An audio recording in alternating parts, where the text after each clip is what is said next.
बिस्मिल्लाहिर्रहमानिर्रहीम। अस्सलाम वालेकुम। मैं हूं सनाज और आप देख रहे हैं मेरा YouTube channel inside news alert. नाजरीन, मेहदी अली काज़मी की बेटी ज़हरा केस के हवाले से बहुत सी अहम डेवलपमेंट्स जो हैं वो पिछले 2 से 3 रोज़ में सामने आई हैं, जिसमें सबसे इम्पोर्टेंट जो चीज़ सामने आ रही है वो एक तो ये है कि ज़हरा काज़मी जो है उसने अपने वालिद मेहदी अली काज़मी के ख़िलाफ़ कोई स्टेटमेंट जारी की है, और वो स्टेटमेंट जो है वो अदालत के अंदर चालान का हिस्सा बनाई गई है। इसमें कितनी रॉयल्टी है, कब ये बयान जो है वो रिकॉर्ड किया गया और इसको छुपाया क्यों गया, ये आगे चल के वीडियो में बात करेंगे। साथ ही साथ थोड़ा ये बताते चले कि आज जैसे 14 तारीख़ है, ज़हीर और शबीर की जो ज़मानतें हैं वो होने जा रही हैं, और ये ज़मानत होगी या नहीं होगी, बासानी जेल से निकल जाएंगे या अभी इनको मज़ीद कितना अर्सा जो है वो जेल में रहना पड़ेगा। साथ ही साथ 164 का जो बयान है दुआ ज़हरा का, उसका स्टेटस इस वक्त क्या है, क्या वो स्टेटमेंट दोबारा रिकॉर्ड होगी 164 की या नहीं। और एक बहुत ही अहम ख़बर सामने आ रही है कि ज़हीर ने जो अपना लॉयर है उसका, जो उसने उसकी लीगली टीम का एक वकील है, उसके बारे में कुछ इंकशाफात किए हैं ड्यूरिंग इन्वेस्टिगेशन कि जो कुछ भी उसने किया है दुआ ज़हरा के आने के कराची से बाद, वो सारा कुछ वकील ने उसको गाइड किया था, यानी कि उसने सारा मलबा अपने वकील पे डाल दिया है। और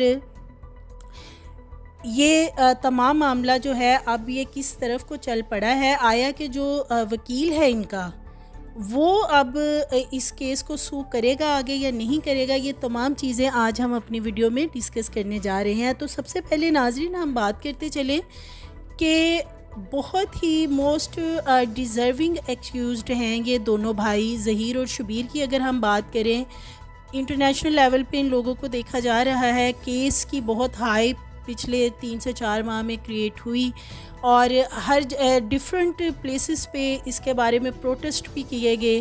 कि बच्ची चूँकि माइनर है तो वो पेरेंट्स के पास जानी चाहिए। आज तक इस तरह के किसी केस के हवाले से कोई प्रोटेस्ट जो है वो इस तरह सामने नहीं आया कि माँ बाप के हक़ में लोग निकल के तो इसके बारे में एहतजाज करें कि बच्ची चूँकि कम उम्र है तो वो वालिदैन के हवाले की जाए। तो ये अपनी नौयत का एक वाहिद केस है। और अगर हम बात करते हैं कि ख़ानदान की बात की जाए कि जिस तरह बहुत से फैमिलीज़ हैं और ये डेली बेसिस पे ऐसे केस हो रहे होते हैं, बच्चियों को वरगला लिया जाता है या मुख्तलिफ़ सुहाने ख्वाब दिखाए जाते हैं और उन्हें घरों से निकाल के किसी न किसी तरीके से भिगा कर, बहला फुसला कर उन्हें साथ ले जाया जाता है। और मोस्टली केसेस तो ऐसे हैं निकाह भी नहीं किया जाता। तो वालिदैन अपनी इज़्ज़त बचाने के वजह से जो है वो खामोशी इख्तियार करते हैं कि कहीं मज़ीद उनके ऊपर कोई जो है वो उनकी इज़्ज़त पे धब्बा ना लगे, या माशरा जो है ऐसी हमारी चीज़ों को एक्सेप्ट नहीं करता। वालिदैन या बाकी बहन भाइयों के लिए बहुत ज़्यादा मसाइल जो हैं वो क्रिएट होते हैं। ये एक वाहिद ख़ानदान है मेहदी अली काज़मी का जिसने इतनी ज़्यादा तकलीफ़ें बर्दाश्त की हैं पिछले 4 माह से, और ये लोग डट के खड़े रहे हैं, अदालतों की तरफ देख रहे हैं, इंसाफ के जो हैं वो मुतलाशी हैं कि किसी तरीके से इनको इंसाफ मिले। तो नाजरीन, अगर अदालतों ने, चूँकि बच्ची मेडिकल बोर्ड ने माइनर डिक्लेयर की है, और अगर अदालतों ने इस बच्ची को या इस ख़ानदान को इंसाफ ना दिया और बच्ची वालिदैन के हवाले ना हुई, तो शायद जो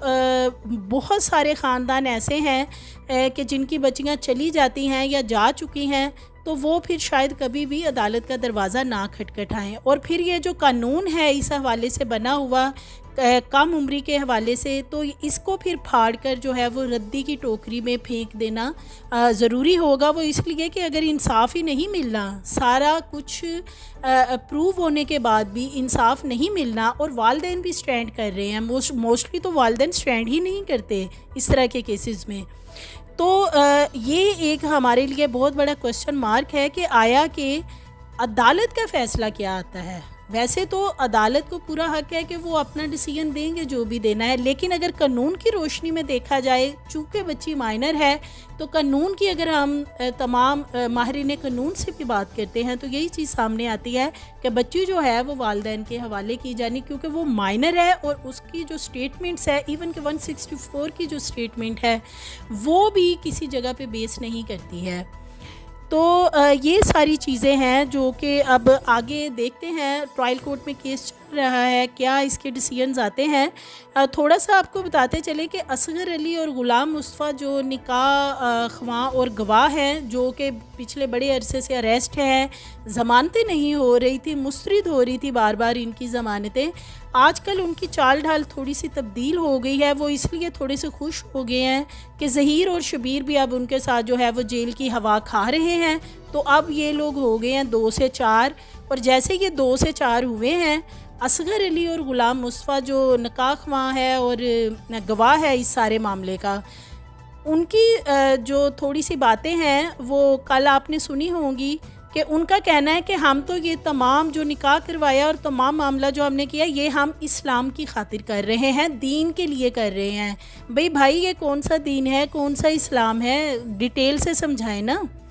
कि कौन सा इस्लाम और दीन है जो इस चीज़ की इजाज़त देता है। अगर हम हदीस की रोशनी में देखते हैं, हदीस व सुन्नत की रोशनी में देखते हैं, आप सल्लल्लाहु अलैहि वसल्लम की सुन्नत की रोशनी में देखते हैं, तो आप सल्लल्लाहु अलैहि वसल्लम ने अपनी अहदीस में फ़रमाया है कि वली का होना निकाह के लिए कितना ज़रूरी है। तो आप कौन से दीन की बात कर रहे हैं कि आपने ना तो कोई डॉक्यूमेंट्स देखा, ना कोई एविडेंस साथ लगाया, वली भी मौजूद नहीं था, बच्ची भी कम उम्र है, तो ये निकाह आपने कौन से दीन और इस्लाम के लिए पढ़ाया है। नाज़रीन, वो एक कहावत है ना कि एक बिच्छू डूब रहा था,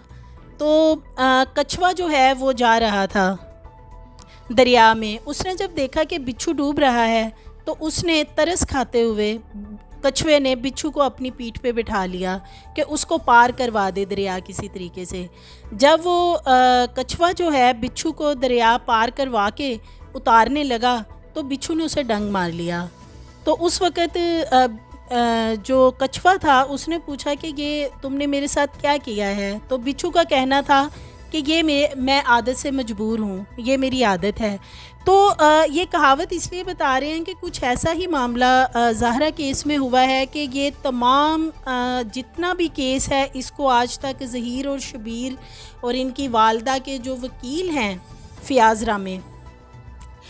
तमाम केस को लेके आज तक आगे चलते रहे हैं। मुख्तलिफ यूट्यूब्स पे बैठ के वो प्रोग्राम्स भी इस बारे में करते रहे हैं इनके हक़ में, ज़हीर और शबीर के हक़ में। लेकिन अब हुआ क्या है कि इन लोगों ने सेम ऐसे ही बिच्छू बन के उनको डंग मारा है कि अब इनका ज़हीर और शबीर जो है, इनका कहना है कि ये जितने भी मामलात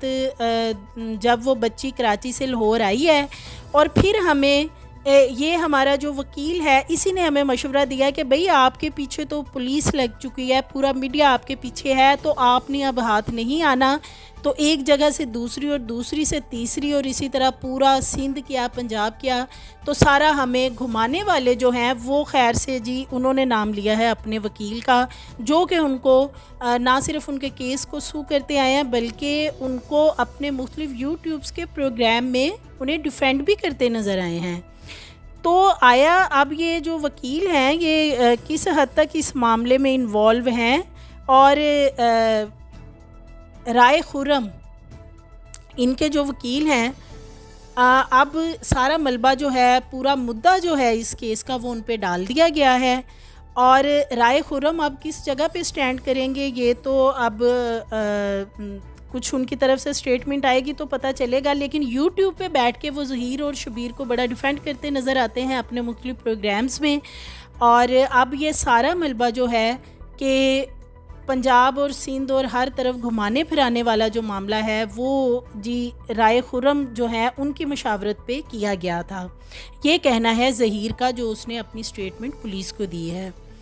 तो नाज़रीन, हम थोड़ी सी बात करते चलें कि जब भी ये ज़हरा बच्ची के केस में थोड़ी सी डेवलपमेंट अदालत की तरफ से सामने आती है, या जैसे ही जो मरकज़ी मुल्ज़मान है ज़हीर और शबीर, इनको जेल में भेजा गया और तो साथ ही एक स्टेटमेंट हमारे सामने आती है, 164 की स्टेटमेंट जो है उसको ज़ाहिर किया जा रहा है। सईद रिंद साहब जो इन्वेस्टिगेशन ऑफिसर हैं इस पूरे केस के,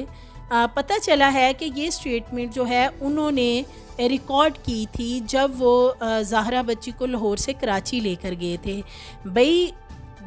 1.5 माह गुजर गया है, आप उस बच्ची को लाहौर से कराची लेके गए, तो इतना पर्सनल हो के जो सईद रिंद साहब है इन्वेस्टिगेशन ऑफिसर, उन्होंने इस स्टेटमेंट को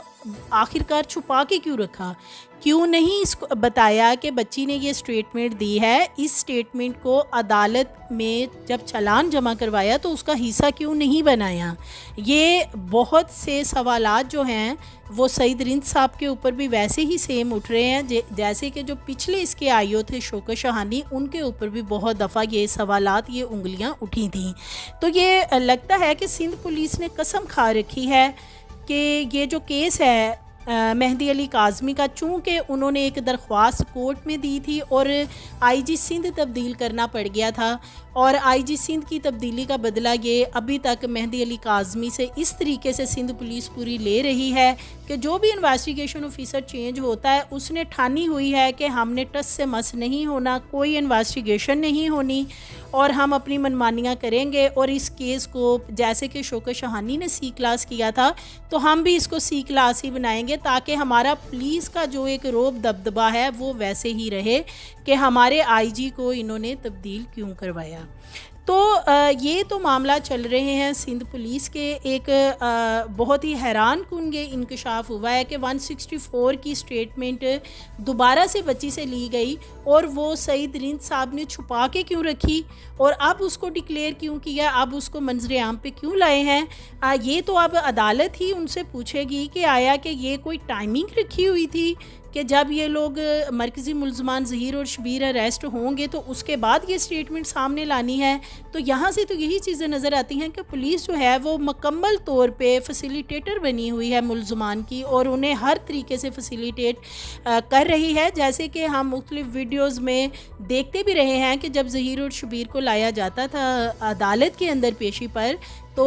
बाजुओं का हसार बनाकर फुल प्रूफ सिक्योरिटी के साथ बड़ी शान शौकत के साथ उनको अदालत में पेशी के लिए लाया जाता था, जहां से ये बात साबित होती थी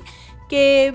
कुछ तो दाल में काला है। लेकिन अब समझ आ रही कि दाल में कुछ काला नहीं, पूरी दाल ही काली है। क्योंकि अगर दूसरी तरफ देखा जाए तो निकाह ख्वाह और जो गवाह हैं जिन्होंने निकाह पढ़ाया और एक गवाह बना, उनको तो हथकड़ियाँ लगाकर पेश किया जाता था, लेकिन ज़हीर और शबीर को बहुत ही प्रोटोकॉल के साथ लाया जाता था। और जैसे ही हथकड़ियों की बात हो रही है तो थोड़ा सा क्लियर करते जाएं कि जैसे ही परसों 2 रोज़ कबल पेश किया गया मुल्ज़मान को अदालत में और उन्होंने हथकड़ियाँ लगाई हुई थी, तो जो सहूलतकार हैं उन्होंने बहुत ही वाह वाह और बहुत ही क्लैपिंग की अपने मुख्तलिफ प्रोग्राम्स में कि वो हथकड़ियाँ जो लगाना है वो पुलिस की मजबूरी थी। ये मुख्तलिफ यूट्यूबर्स जो ज़हीर के सहूलतकार हैं उनका कहना था अपने प्रोग्राम्स में कि वो तो पुलिस की मजबूरी थी उनको हथकड़ियाँ लगा के लाना अलामती तौर पे, वरना तो ऐसी कोई बात नहीं थी। तो ये सारे मामलात हैं। दूसरी तरफ थोड़ा सा हम बात करते हैं, 375 अगर निकाल दी गई है इसमें से चालान में से, जब तक